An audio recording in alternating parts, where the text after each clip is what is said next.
This is what we're fucking hiking through. Just nonstop. A sea of fallen trees that are waist high. We've only gone probably a quarter of the way. It was at this point of hiking in the dark, carrying 75 pounds of an elk's leg, that I wondered, how did I get myself into this situation with Josh, Jeremy, Lance, and Randy? Let's back up.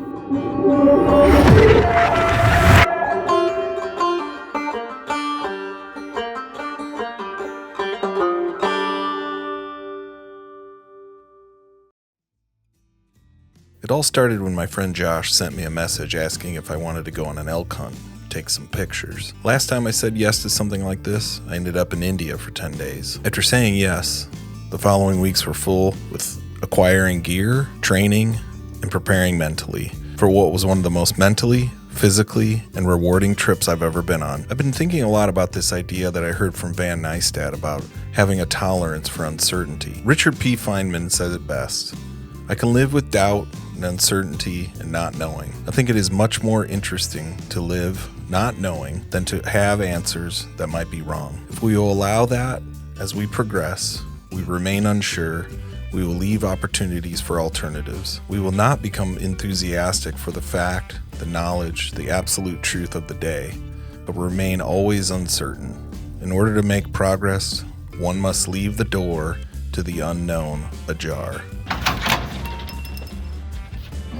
After weeks of prep, I met up with Josh, Jeremy, Lance, and Randy to head to Encampment, Wyoming. After arriving in Wyoming, we settled in, visited a hot springs, and had one last good meal before heading out the next morning.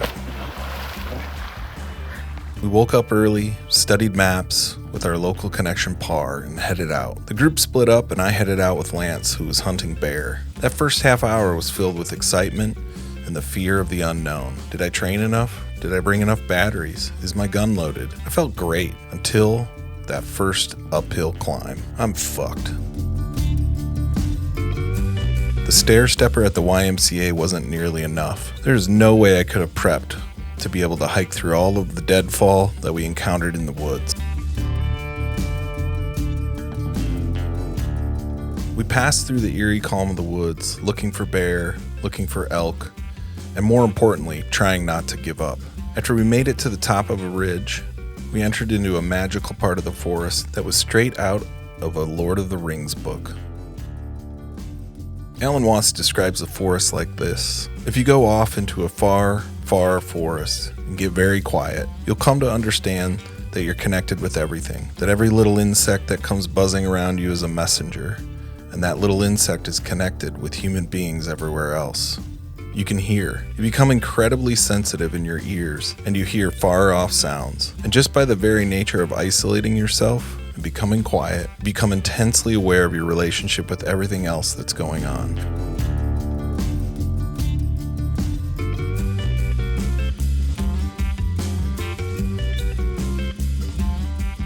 After traversing the steep valleys for the day, Lance and I started to head back. At this point, I had realized that my pack was too heavy and not set up right due to my inexperience. My hips were on fire, my left leg started to cramp up really bad. I started taking breaks every few steps just to catch my breath and give my cramps a break. Did I pull my groin? How would I get rescued if I really did hurt myself? My tolerance for uncertainty was maxed out.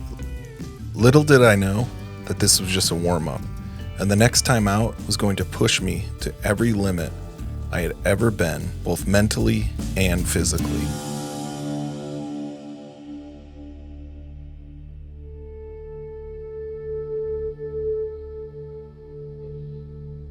After a good night's rest, we headed to our next spot. Drove through a few passes that were filled with snow and then down a fire road to get to the head of the trail.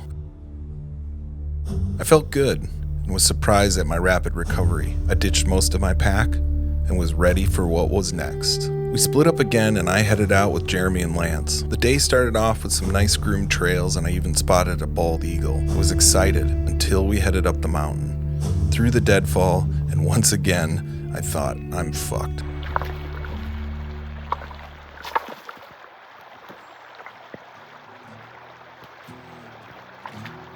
As we started our ascent, we ran across a local who gave us some pointers of where he had seen some signs of elk. Jeremy ended the conversation by saying good luck. The old-timer replied, "Son, hunting elk this way doesn't require luck. It requires skill." When he walked down the mountain, I thought to myself, I don't have that skill. As we bushwhacked our way through the mountains, I felt like I was on another planet. The trees were burnt from a recent fire, which made the new growth look psychedelic in nature. About halfway through the day, we spotted a few bull moose. Seeing this moose in real life was like seeing a dinosaur. Bull moose and a cow moose. I wasn't able to get my camera out fast enough, as I was out of breath and they moved so fast, so I used this stock clip for dramatic purposes. I have to tip my hat to all the adventure filmmakers out there.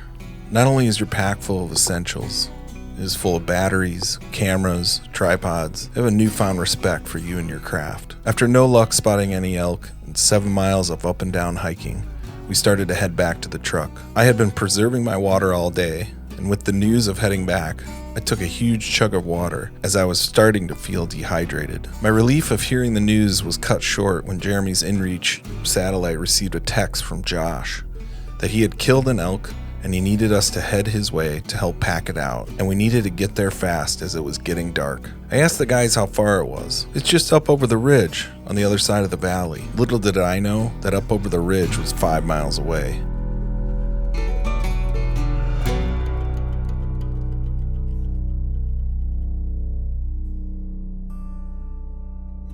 We took off heading to help Josh at a really fast pace. On the way to Josh, we didn't take the path of least resistance. We headed straight up the mountain as we were racing against the sun. We finally reached Josh and Randy, where they had already made short work of dressing the elk and getting it ready for the pack out.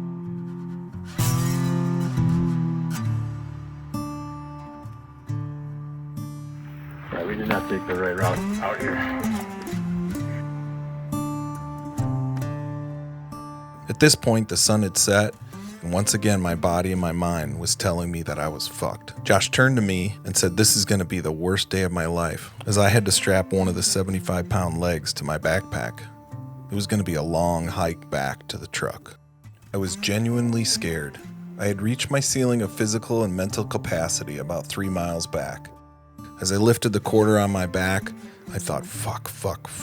I've gotten myself way in over my head. But what was I going to do? Quit? All while I was having an internal mental breakdown, Randy joined us and said that he had found a group of people in a tent about a mile away that had horses. It's important to note that we still had 7 miles to go back to the truck, and I was running low on water. As I started the trek in the dark to our saviors in the wilderness, my mind started running clips of David Goggins in my head. And the only way to overcome it is for you and you alone to face it. You have to do your best work when you're least motivated. So those days you don't want to do it, guess what you gotta do? You gotta suck it the fuck up and do it. Stay hard. Then I saw the lights from the tent. This kind family immediately offered to let us drop the meat, and they would bring it down to the truck in the morning on the horses. But we still had about 6 miles to get back to the truck in the dark. On the next day, as we rested, we went to pick up the elk and began to prep the meat for the ride home. I reflected on that past 24 hours. 14 miles, 14 hours of hiking through the mountains, and a good portion of it in the dark. It changed me. In the moment while hiking, I turned my brain off. It was 1 foot in front of the other. That is all I could do. I had no other option. This all sounds terrible, but it was the most life-changing experience that I've ever had. I've been all over the world for my job. I've been to the slums of India, hitchhiked through the mountains of Mexico, filmed in Romania, and was held up at gunpoint in Kazakhstan. But none of that compares to this trip. It was wild how I was faced with my own demons, fought those demons, and found a sliver of peace in the mountains. And I can't wait to go back. I had to leave early for work and headed to Denver to catch a flight. I crashed at my brother-in-law's for the night and shifted without a clutch back into society. I couldn't help but think how cliche but important that it is to do hard things and embrace the suck. My life is full of uncertainty and opportunity to do less. And I wonder if that's why so many of us are miserable. Maybe it's because we choose Netflix and a bag of Doritos over a crazy hike in the dark through fallen timber up a mountain. My body is still bruised, but my outlook is optimistic, and my tolerance for uncertainty is expanded.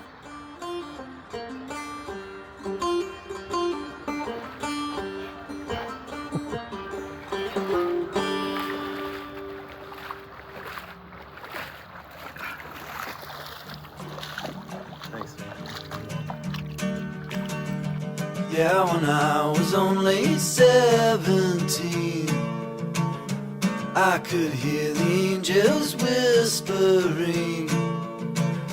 So I drove into the woods and wandered aimlessly about until I heard my mother shouting through the fog.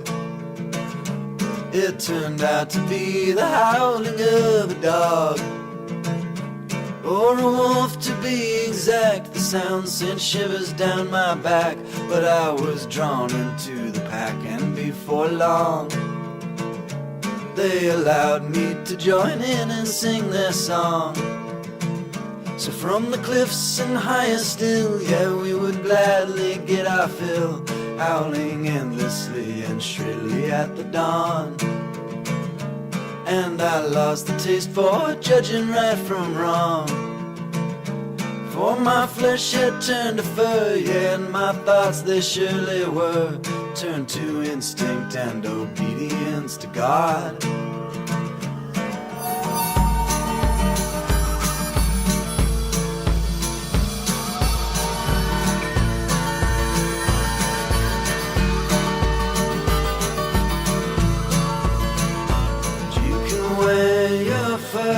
Like a river on fire, but you better be sure if you're making God a liar. I'm a rattlesnake, babe, I'm like fuel on a fire. So if you're gonna get made, don't be afraid of what you've learned.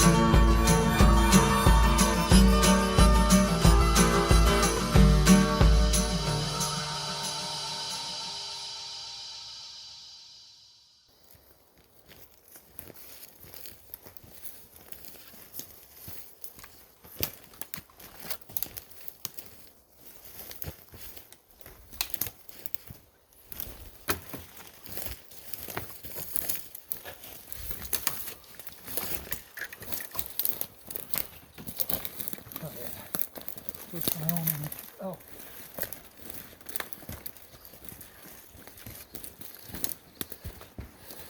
Congratulations, brother.